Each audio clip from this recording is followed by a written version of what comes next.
What is up, y'all? Jamison is back with another jiujitsu narration video. This one's gonna be with Miss Tanya. This is her first day in our class, but she's already a three-stripe white belt. You know, most of our class is white belts. A lot of us are up for promotion soon, but that's really besides the point. Um, let's get right into it, y'all. Let's get right into it. Let's see how this went.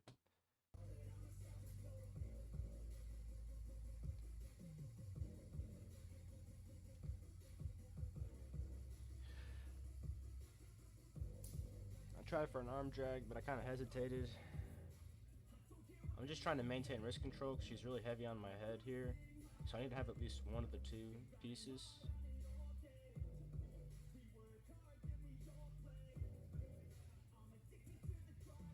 I failed my arm drag, but I managed to get on top of her because she reached down.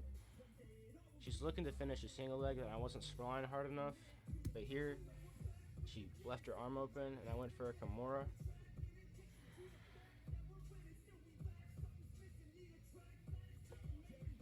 It was a good takedown, but if you see someone's elbow and you can take it, snatch that shit up.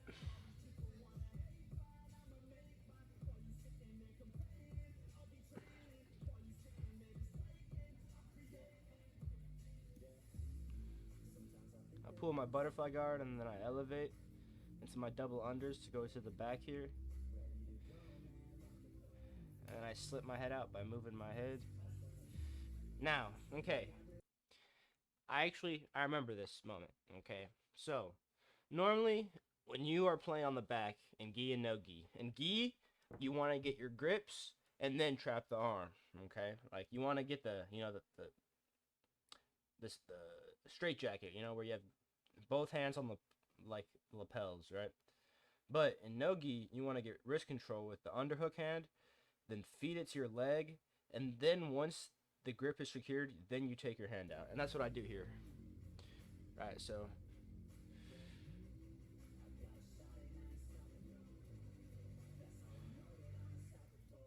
see, so you see how I kept the grip until my foot was tucked all the way behind her back here.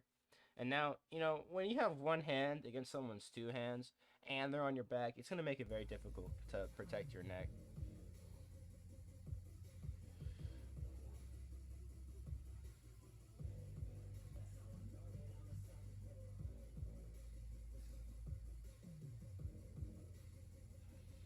I am kind of letting a lot of space go, but then once I get closer, it makes it a lot easy.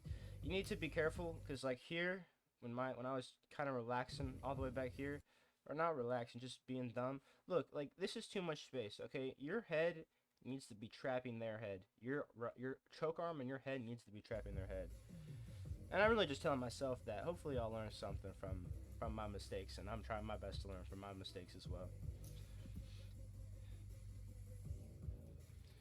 Here, the hand fight's continuing. She managed to get her hand out, but I already had my gable grip behind her back, and then I went for like some sort of Captain America choke, where it's like half of like a rear naked. Here, I just stay guard. I just grab her leg. She sits down. I underhook her leg. I'm looking to go to my, yep. I elevate her here into dogfight. Boom, pop her down. Hit my body lock.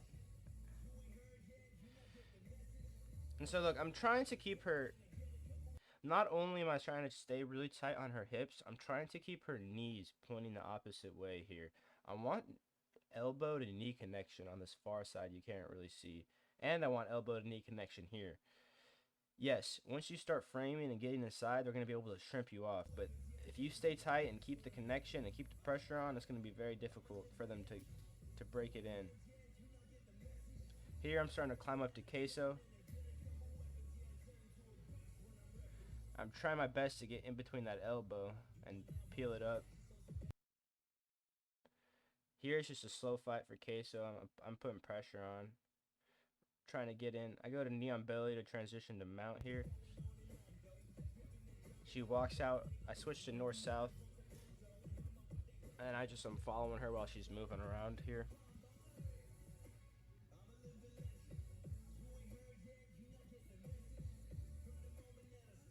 Okay, so look. Here, when I was in north-south, I got behind the elbow, and then I switched to queso because I already had the elbow elevated. So I get behind the elbow, and then I switch. Yeah.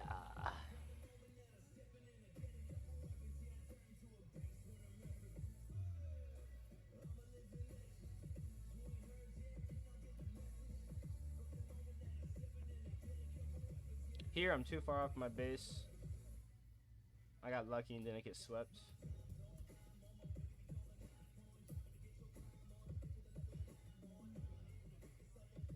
I'm slowly transitioning to mount.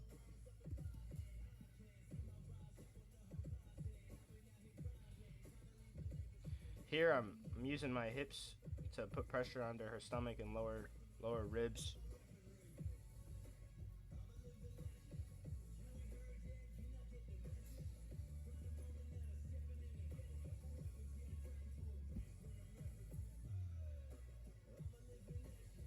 Here I was thinking about going for the mother's milk, but her arms were in a weird spot and it'd make it very difficult. So I'm thinking I'm gonna probably switch to some sort of head triangle here. Here I'm squeezing out the toothpaste in her tummy. You know, like I'm squeezing out the air slowly by moving my hips up.